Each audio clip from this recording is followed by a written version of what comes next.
Welcome every single one of you. সবাইকে স্বাগতম জানাই আজকে একটি নতুন ক্লাসের মধ্যে। আজকে ক্লাসের মধ্যে আমরা আলোচনা করব মোস্ট ইম্পর্ট্যান্ট কয়েকটি প্রশ্ন দেখতে পাচ্ছেন লিখিত আকারে বোর্ডের মধ্যে রয়েছে, আর তার সাথে সাথে আমরা রিলেটেড টপিকগুলো নিয়ে আলোচনা করব। যেভাবে আমরা প্রিভিয়াস যে তিনটি আমাদের এক্সপার্ট সিরিজ হয়েছে সিডিপি থেকে, এই তিনটি ক্লাসের মধ্যে যেভাবে আলোচনা করেছিলাম সেম তেমনিভাবে হবে।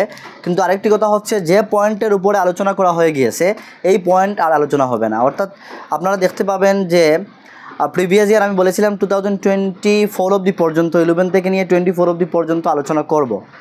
তো যে পয়েন্টগুলো অলরেডি আলোচনা করা হয়ে গিয়েছে, অলসো কোয়েশনস যেগুলো আলোচনা করা হয়ে গিয়েছে, এই কোয়েশনসগুলো নিয়ে আর আলোচনা করব না, আর নিয়ে আসবো না। তো আজকের এই ফেজ যদি আমরা করে নেই তাহলে আমাদের 2 ইয়ার্সের previous year question paper complete হয়ে যাবে। তো আজকের ক্লাসটি আমরা আরম্ভ করি।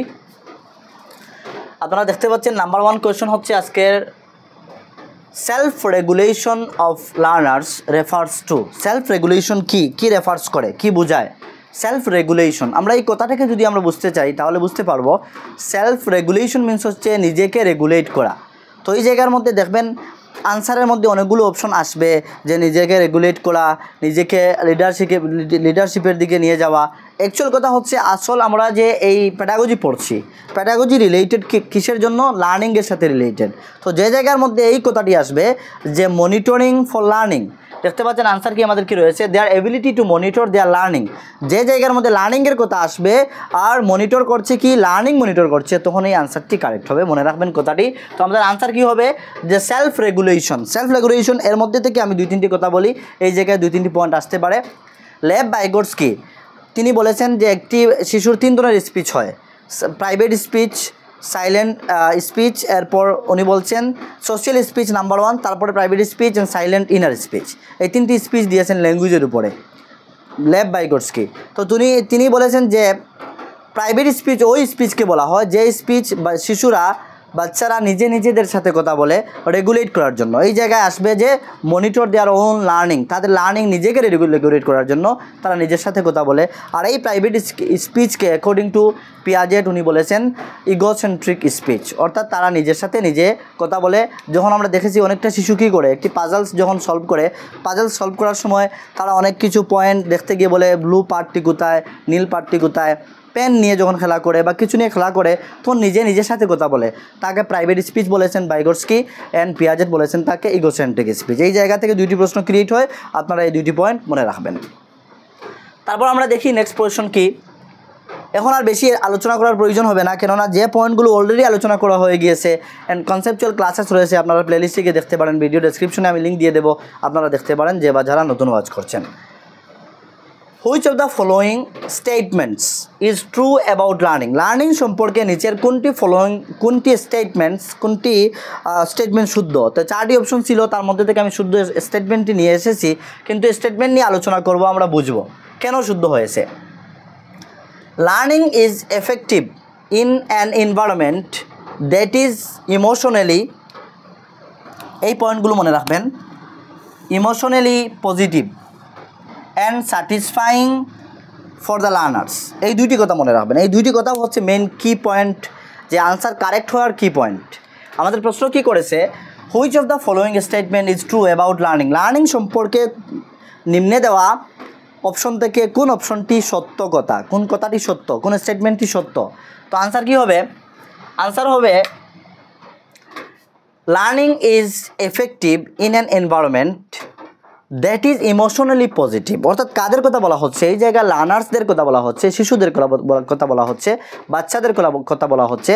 অর্থাৎ ক্লাসরুমের মধ্যে একটি শিশুর বয়সকে প্রাধান্য দেওয়া হবে, শিশুর প্রিভিয়াস নলেজকে অ্যাকসেপ্ট করা হবে, শিশুর ব্যাকগ্রাউন্ডকে অ্যাকসেপ্ট করা হবে, শিশুর কোনো রকমের ডিসক্রিমিনেশন ফিল করবে না, শিশুরা বিলকুল স্যাটিসফাইং একটি এনভায়রনমেন্ট ফিল করবে, এবং তাদের কি হবে, ইমোশনালকে পজিটিভলি দেখা যাবে। যদি একটি শিশু কি করে, কথা কম বলে, তাহলে শিক্ষক চেষ্টা করবেন তার সাথে কথা বলার, তাকে ধমক দিবেন না, তাকে কোনো ডাঁটবেন না, তাকে মারবেন না। যখন মারবেন সে আরও বেশি কী হবে, সে ইগোসেন্ট্রিক হয়ে যাবে। এই জন্য বলা হয় যে ওই এনভায়রনমেন্টের মধ্যে লার্নিং হবে মিনিংফুল লার্নিং, যে এনভায়রনমেন্টের মধ্যে শিশুর কী হবে, স্যাটিসফাইং একটা প্ল্যাটফর্ম থাকবে, এনভায়রনমেন্ট থাকবে, এবং তার ইমোশনকে অ্যাকসেপ্ট করা হবে। একটি শিশু যদি সে একটি রিচ ফ্যামিলি থেকে ব্যাকগ্রাউন্ড থেকে আসে, পোর ব্যাকগ্রাউন্ড থেকে আসে, মিডল ক্লাস থেকে আসে, এই সব ক্লাসের যে শিশুরা রয়েছে বিভিন্ন এনভায়রনমেন্ট থেকে আসবে। প্রত্যেক এনভায়রনমেন্টে যে শিশুরা আসবে তাদের কিন্তু সবার বিহেভিয়ার এক সমান হবে না, ডিফারেন্ট হবে, যার ফলস্বরূপ তাদের প্রত্যেক ইন্ডিভিজুয়ালের দিকে অ্যাটেনশন করতে হবে শিক্ষকের, আর অ্যাটেনশন করে প্রত্যেকজনকে ফিল করাতে হবে যে তাদের জন্য এই এনভায়রনমেন্টটি, ক্লাসরুম এনভায়রনমেন্টটি কী হয়েছে, স্যাটিসফাইং রয়েছে, অ্যান্ড অলসো তাদের সবাইকে আলাদাভাবে রেসপেক্ট দেওয়া হচ্ছে, অর্থাৎ সবার ভয়েসকে অ্যাকসেপ্ট করা হচ্ছে, ভ্যালু দেওয়া হচ্ছে। তখন শিশুরা কী করবে, উইলিংলি শিখতে পারবে। আর আমরা দেখেছিলাম মোটিভেশন দুই ধরনের রয়েছে, ইন্ট্রিনসিক অ্যান্ড এক্সট্রিনসিক। তখন শিশুদের মধ্যে ইন্ট্রিনসিক মোটিভেশন আসবে, তখন তাদের লার্নিং মিনিংফুল হবে। তো আশা করি প্রশ্নটি আপনারা বুঝেছেন অ্যান্ড পয়েন্টটিও আপনারা বুঝেছেন। Which of the following statement is true about learning? তো আনসার কী হবে, লার্নিং ইজ এফেক্টিভ, ওই জায়গায় এফেক্টিভ হবে ইন অ্যান এনভায়রনমেন্ট, একটি এনভায়রনমেন্টের, ওই এনভায়রনমেন্টের মধ্যে হবে দ্যাট ইজ, যে এনভায়রনমেন্টটি ইমোশনালি পজিটিভ থাকবে শিশুদের জন্য, and satisfying for the learners, যারা লার্নার্স রয়েছে তাদের স্যাটিসফাই হিসাবে তারা ফিল করবে যে আমরা we are safe in that environment. Next question হচ্ছে আমাদের ড্যাশ দিয়ে দিয়েছে, is not a characteristic feature of intrinsically motivated children. Intrinsically motivated পূর্বে আলোচনা করে নিয়েছি, ইন্ট্রিনসিক মোটিভেশন কি, এক্সট্রিনসিক কি, এর কথা বলার প্রয়োজন নেই। তো ইন্ট্রিনসিক্যালি মোটিভেটেড চিলড্রেনের ফিচার্স কি, তার ক্যারেক্টার্স কি, এই প্রশ্ন আমাদের করছে। কোনটা ক্যারেক্টার নয়, এই জায়গায় নট বলছে, ক্যারেক্টার নয়। তো আনসার কি, দে অলওয়েজ সাকসিড। অনেকে এই জায়গায় মিস্টেক করেন, মনে করেন যারা ইন্ট্রিনসিক্যালি মোটিভেটেড হয় তারা সবসময় সফল কাম হয়। আসলে তারা সবসময় সফল কাম হতে পারে না। যে ইন্ট্রিনসিক্যালি মোটিভেটেড হবে সে ফেলও করবে, পাসও করবে। যখন ফেল করবে সে নিজেকে কন্ট্রোল করবে, তার মধ্যে ইমোশনাল ইন্টেলিজেন্সি থাকে। আমরা জানি অ্যারিস্টটল বলেছিলেন যে সঠিক জায়গায়, সঠিক সময়ে, সঠিক মাত্রায়, সঠিক মানুষের উপরে যে আমরা ইমোশনাল আউটবাস করি তাকে বলা হয় ইমোশনাল ইন্টেলিজেন্সি। তো যার মধ্যে ইমোশনাল ইন্টেলিজেন্সি থাকবে তাকেই আমরা বলতে পারবো যে হ্যাঁ মোটিভেটেড একজন লার্নার। তো মোটিভেটেড লার্নার সবসময় যে সাকসেস হবে তা নয়, তা হচ্ছে ভুল কথা। মোটিভেটেড, ইন্ট্রিনসিক্যালি মোটিভেটেড লার্নার কখনো ফেল হতে পারে, কখনো পাস হতে পারে, কখনো ভালো রেজাল্ট করতে পারে, আবার কখনো খারাপ রেজাল্ট করতে পারবে। যখন খারাপ রেজাল্ট করবে, এই খারাপ রেজাল্ট থেকে সে শিক্ষা লাভ করবে, পরবর্তী সময়ে চেষ্টা করে সে ভালো রেজাল্ট করার চেষ্টা করবে এবং সে কিন্তু লিভ করবে না। এই জন্য বলা হয় এ উইনার নেভার স্টপ ট্রাইং। একজন উইনার উনি যে কখনো চেষ্টা ছেড়ে দেয় না। তারপর আমাদের প্রশ্ন হচ্ছে concept of observational learning was given by. Observational learning কে দিয়েছেন? আমরা দেখেছি একজন থিওরিস্ট রয়েছেন আলবার্ট বেন্দুরা, যাকে আমরা বলি। আলবার্ট বেন্দুরা উনি দিয়েছিলেন অবজারভেশনাল লার্নিং থিওরি, তারপরে রেসিপ্রোকাল টিচিং, তারপরে রেসিপ্রোকাল নয় অবজারভেশনাল লার্নিং দিয়েছেন, তারপরে বোবুডল এক্সপেরিমেন্ট দিয়েছেন, তারপরে অনেক কিছু উনি দিয়েছিলেন, অ্যাটেনশন, রিটেনশন, তারপরে রিইনফোর্সমেন্ট, এগুলো সব কিছু কিন্তু আলবার্ট বেন্দুরা দিয়েছিলেন। কনসেপচুয়াল ক্লাসের মধ্যে পার্টিকুলারলি আলবার্ট বেন্দুরা যা দিয়েছিলেন তা নিয়ে আলোচনা করেছি। তো এই আমাদের কোয়েশ্চন অনুসারে আনসার হচ্ছে কনসেপ্ট অফ অবজারভেশনাল লার্নিং কে দিয়েছেন? তিনি হচ্ছেন আলবার্ট বেন্দুরা। এই কথাটি মনে রাখবেন, এ ফর আলবার্ট।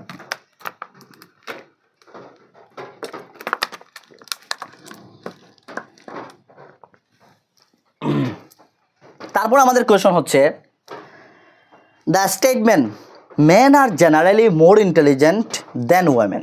এই স্টেটমেন্টটি কি? সত্য স্টেটমেন্ট, মে বি ট্রু, এইভাবে অপশন 4টি রয়েছে।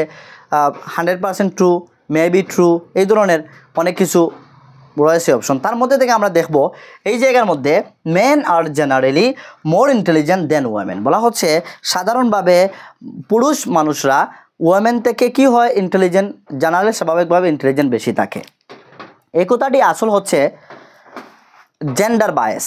এই জায়গায় জেন্ডার বায়াস করা হচ্ছে। জেন্ডার বায়াস মিন্স কি? জেন্ডার মিন্স আমরা বলতেই বুঝতে পারছেন, জেন্ডার হচ্ছে সোশিয়াল কনস্ট্রাক্ট। এই যে এক্সামের মধ্যে আসে একটি প্রশ্ন যে জেন্ডার হচ্ছে সোশিয়াল কনস্ট্রাক্ট, যে সমাজ থেকে তাদেরকে দেওয়া হয়েছে মেন ওয়েমেন।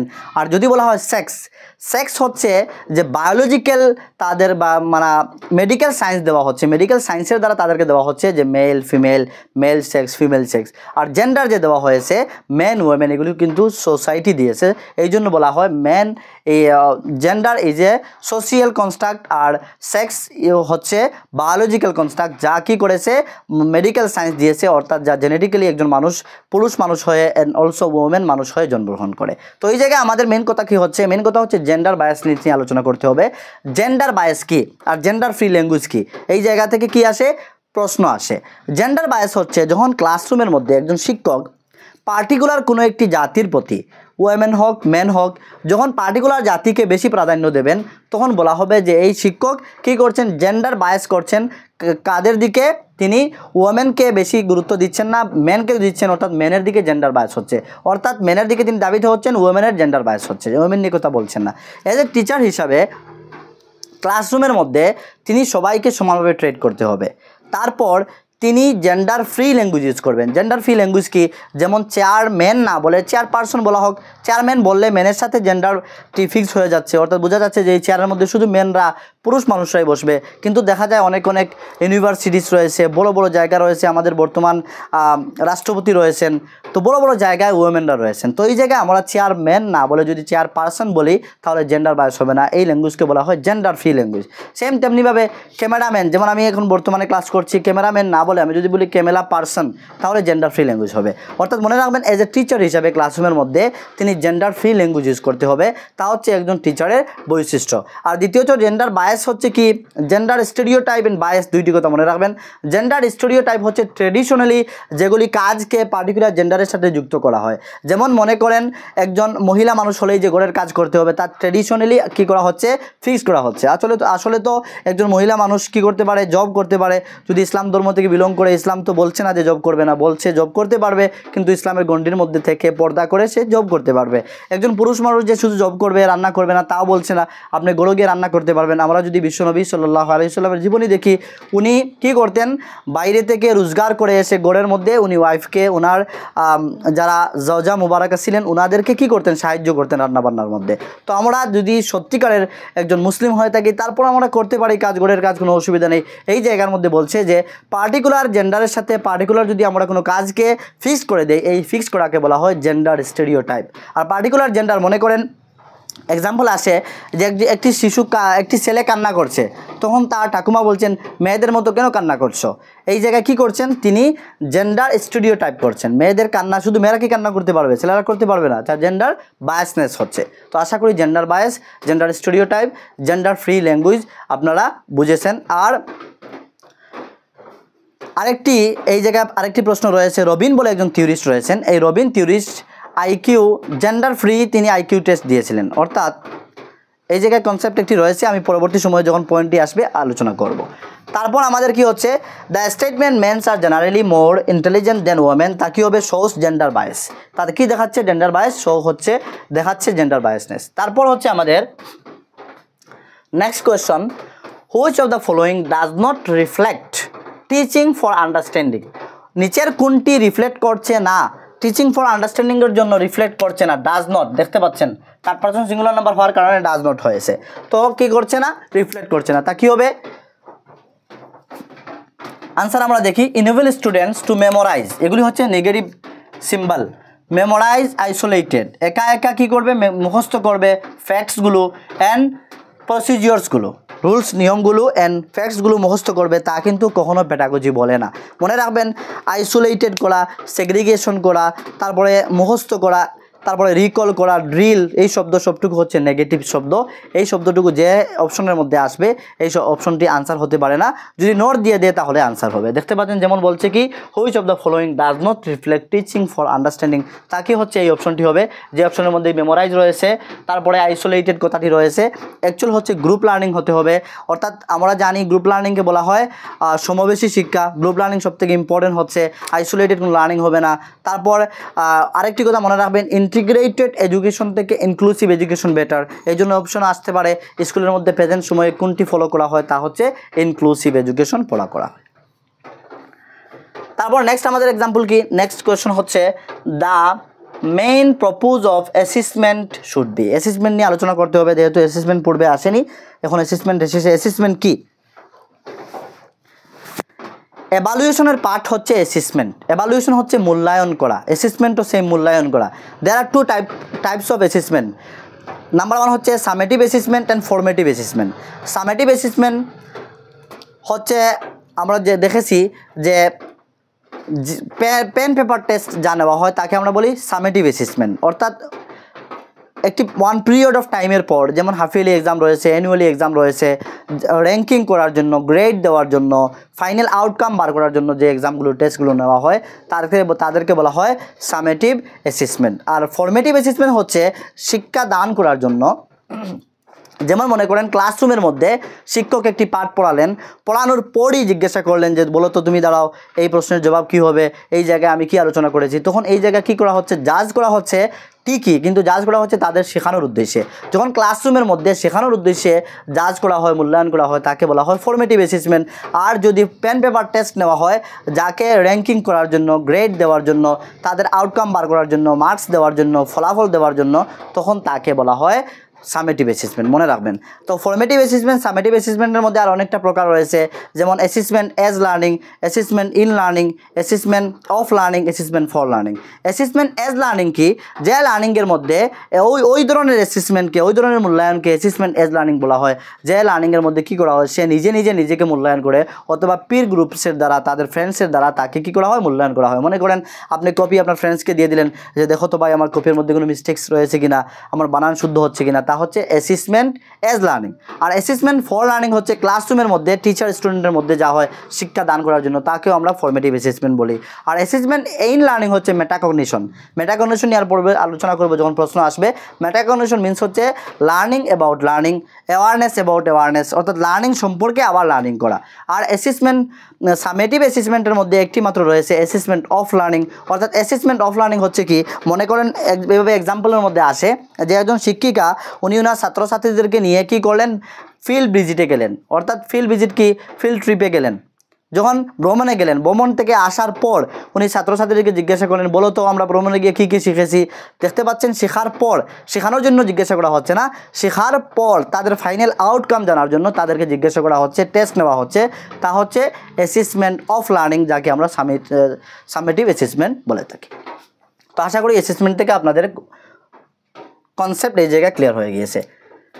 তো আমাদের কি বলছে, the main purpose of assessment should be, অ্যাসেসমেন্টের উদ্দেশ্য কি, মেইন প্রপোজ কি, তার উদ্দেশ্য হচ্ছে এটা diagnose and remedy gaps in learning. আমি ডায়াগনোস নিয়ে আলোচনা লাস্ট ক্লাসে করেছি, রেমেডি নিয়ে আলোচনা করেছি। ডায়াগনোস শব্দটি হচ্ছে কারণ অনুসন্ধান করা, রেমেডি হচ্ছে কারণ সন্ধান অনুসরণ করার পর যে গ্যাপ ফিল আপ করার জন্য, মেক আপ করার জন্য যে শিক্ষা দেওয়া হয় তাকে বলা হয় রেমেডি। তারপর হচ্ছে আমাদের কোয়েশ্চন কি, which of the following is not an appropriate tool for formative assessment. Formative assessment আলোচনা করে নিয়েছি, সামেটিভ অ্যাসেসমেন্ট, ফরমেটিভ অ্যাসেসমেন্ট আলোচনা করে নিয়েছি।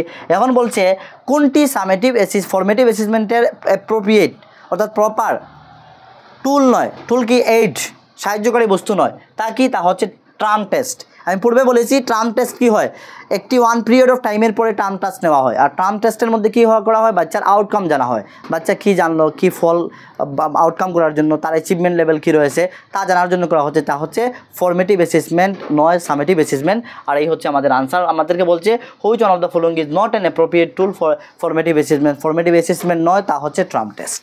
আমাদের নেক্সট কোয়েশ্চন হচ্ছে সর্বশেষ আজকের ক্লাসের কোয়েশ্চন, তা হবে learning should not be encourage to.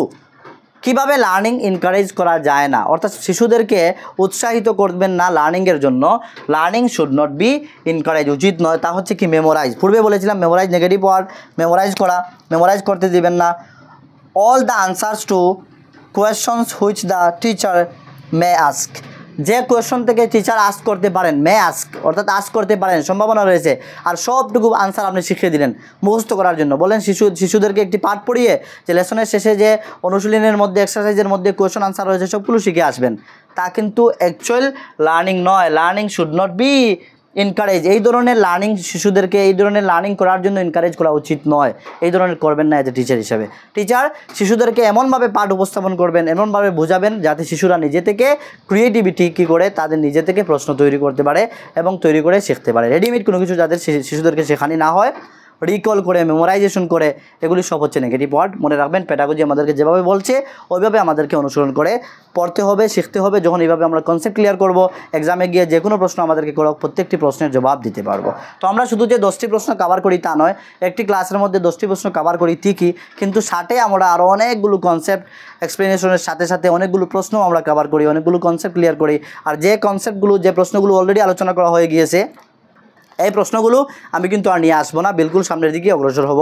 কেননা আমাদের সিডিপি শুধু পড়লে হবে না, সিডিপির পর আমাদের ইভিএস রয়েছে, ম্যাথস রয়েছে, ল্যাঙ্গুয়েজ 1, 2 রয়েছে। তারপর অনেকে আমাকে রিকোয়েস্ট করেছেন, স্যার আপনি আমাদেরকে Bengali, particularly Hindi, particularly English সাবজেক্টগুলো ল্যাঙ্গুয়েজের মধ্যে আলোচনা করবেন। তো ডেফিনেটলি যদি সময় হাতে থাকে আলোচনা করব, না হয় 5টি সাবজেক্টও 100% কভার করার চেষ্টা করব। এই জন্য 12 দিন অথবা 13 দিন হাইয়েস্ট আমরা সিডিপি নিয়ে আলোচনা করব।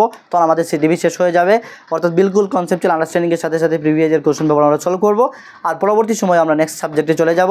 এইভাবে আমরা কমপ্লিট করব বিলকুল কনসেপচুয়াল আন্ডারস্ট্যান্ডিংয়ের সাথে সাথে আমাদের সবার প্রিয় বাংলা ভাষা, সবার মাতৃভাষা, আমাদের হাইলাকান্দি, করিমগঞ্জ, কাছাড় অংশ, বরাকবেলীবাসীর সবার মাতৃভাষা বাংলা ভাষা। আমরা জানি শিলচরের যে স্টেশন রয়েছে তার নাম পরিবর্তন করে শহীদদের নামে দেওয়া হচ্ছে, কেননা এই বাংলা ভাষার জন্য ওনারা শহীদ হয়েছিলেন। যারা শিলচরের স্টেশনে গিয়েছেন দেখেছেন, শিলচর স্টেশনের বাইরেই একটি মূর্তি রয়েছে, এই মূর্তিগুলো হচ্ছেন শহীদের জন্য স্মৃতি হিসাবে রাখা হয়েছে। তো আশা করি আপনাদের ক্লাসটি ভালো লাগবে। পূর্বের ক্লাসে আপনারা অনেকে আমাকে ফোন করে বলেছেন, স্যার আমরা যেভাবে চেয়েছিলাম ওইভাবে ক্লাসগুলো হয়েছে। তো আপনারা সবাই আপনাদের ফ্রেন্ড সার্কেল যারা সিটেটের জন্য প্রস্তুতি নিচ্ছেন, অনেকে পেডাগজি বুঝেন না, কেননা বিভিন্ন ভাষায় পেডাগজি পড়ানো হয়। আর আমাদের বরাকবেলীর মধ্যে সর্বপ্রথম আমি বাংলাতে পেডাগজি পড়াচ্ছি সিটেটের। যদি পেডাগজি বুঝে যান, সাইকোলজি বুঝে যান, তাহলে 100% সিটেট ক্র্যাক করবেন, কেউ আপনাকে সিটেট ক্র্যাক করা থেকে রুখতে পারবেন না। সবাইকে যারা আপনারা নতুন ওয়াচ করছেন সবাইকে ধন্যবাদ জানাই, এবং নতুন আসলে আপনি ডেফিনেটলি চ্যানেলটি সাবস্ক্রাইব করে রাখবেন। সবাই একটি করে লাইক করবেন এবং আপনাদের ফিলিংস এক্সপ্রেস করতে পারেন কমেন্টসের দ্বারা। Thank you so much for watching.